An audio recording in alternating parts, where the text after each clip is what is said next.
See, unlike America would have us believe, the greatest problem confronting this country today is not pollution and bad breath. It's black people. It's black people. See, that's just one of the big lies that America tells you and that you go for because you chumps. You go for it. One of the lies that we tell ourselves is that we are making progress. But Huey's chair is empty. We're not making progress.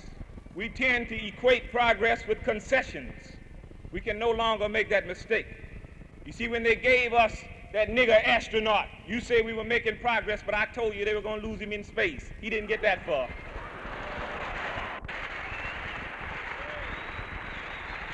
You put Adam Powell in office and you couldn't keep him. What you think they're going to do with Thurgood Marshall when they get tired of him? They gave you Walter Washington of Washington, D.C., and you said we were making progress. That's not progress. See, it's no in-between. You're either free or you're a slave. There's no such thing as second-class citizenship.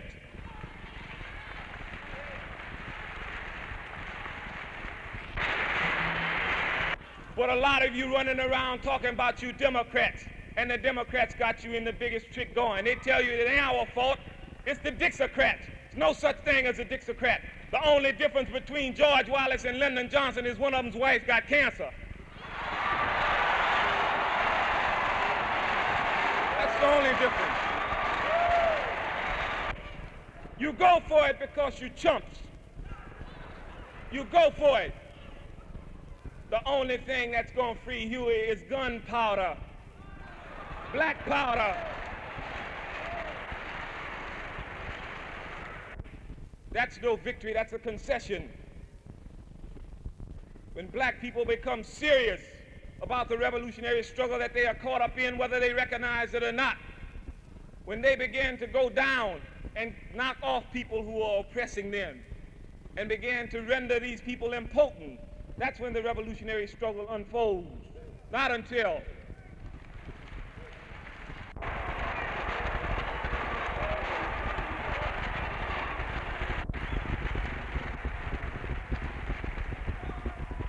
We have to recognize who our major enemy is.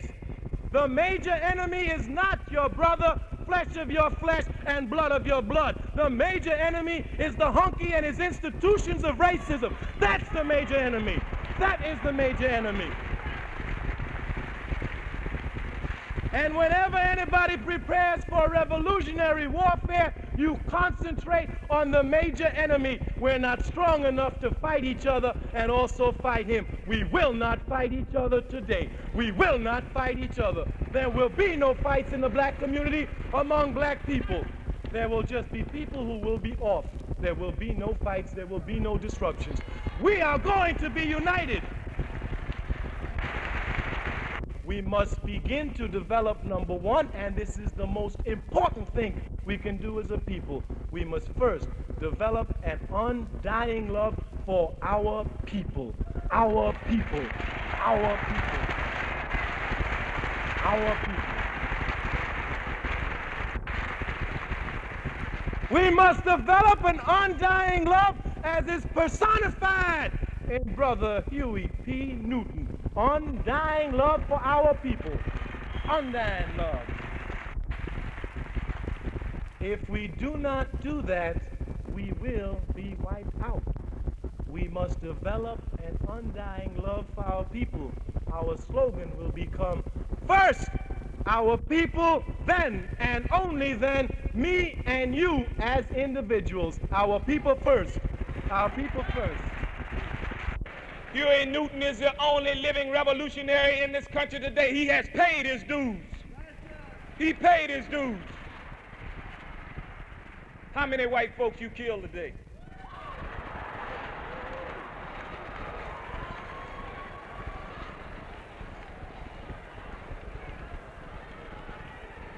But you revolutionaries, you are revolutionaries. Che Guevara says it's only two ways to leave the battlefield, victorious or dead. Huey's in jail.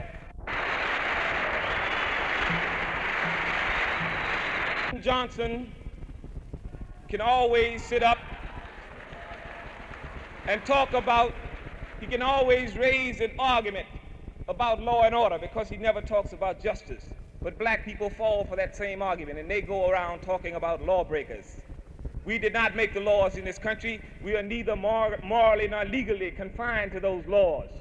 Those laws that keep them up keep us down. You got to begin to understand that.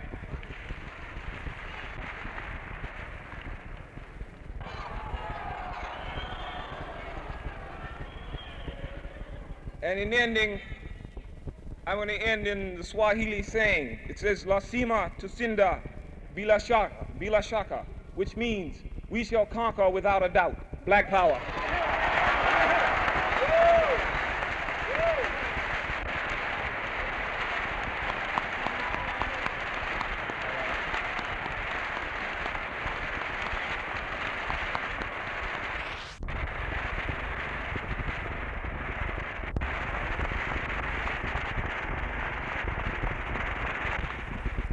And so in talking about Brother Huey Newton tonight, we have to talk about the struggle of black people, not only in the United States, but in the world today, and how he becomes part and parcel of that struggle, how we move on so that our people will survive America. All right. Therefore, we are not talking about politics tonight. We're not talking about economics tonight.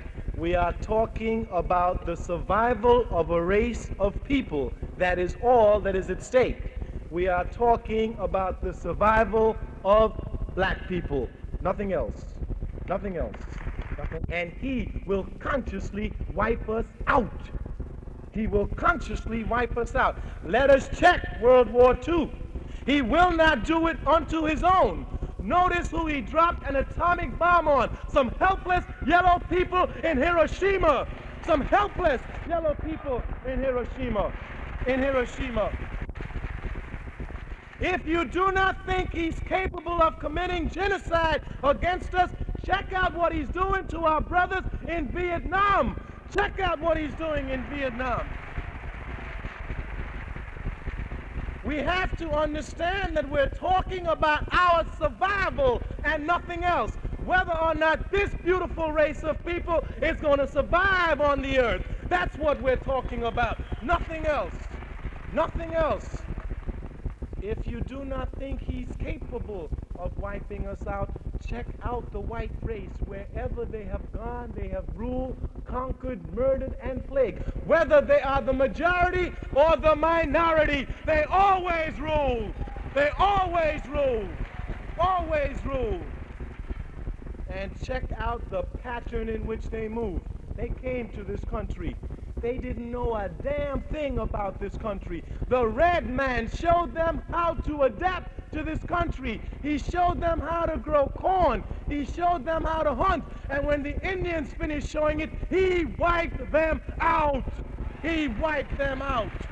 He wiped them out. He was not satisfied. He went to South America. The Aztec Indians said, "This is our silver. This is our copper. These are our metals. These are our statues. We build them for the beauty of our people." After the Indians showed it to him, he took it and he wiped them out. He wiped them out.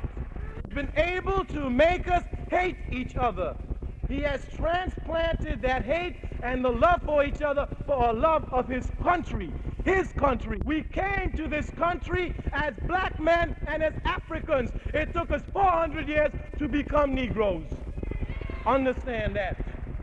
That means that the concept of a black man is one who recognizes his cultural, his historical, and the roots of his great ancestors who were the greatest warriors on the face of this earth. Africans. Africans. Africans. Many of our people's minds have been whitewashed. If a Negro comes up to you and you turn your back on him, he's got to run to the hunky. We're going to take time and patience with our people because they're ours. They're ours. All of the Uncle Toms, we're going to sit down and we're going to talk. And when they slap, we're going to bow. And when they slap, we're going to bow. And we're going to try to bring them home. And if they don't come home, we're going to off them. That's all. That's all.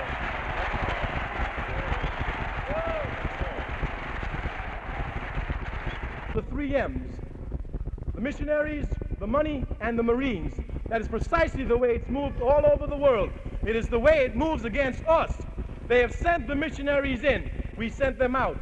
They have sent the money in with the poverty program. The Vietnamese and the Koreans are pulling the money out. The next thing comes the Marines. Comes the Marines. And if we're talking seriously, we get prepared for the Marines.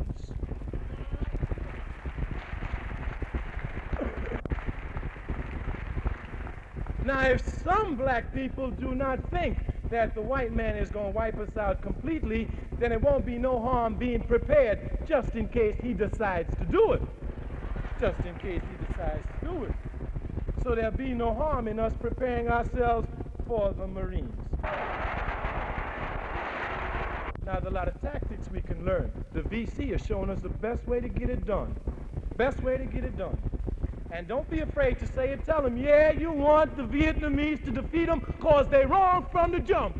They're wrong from the jump. They're wrong. They're wrong.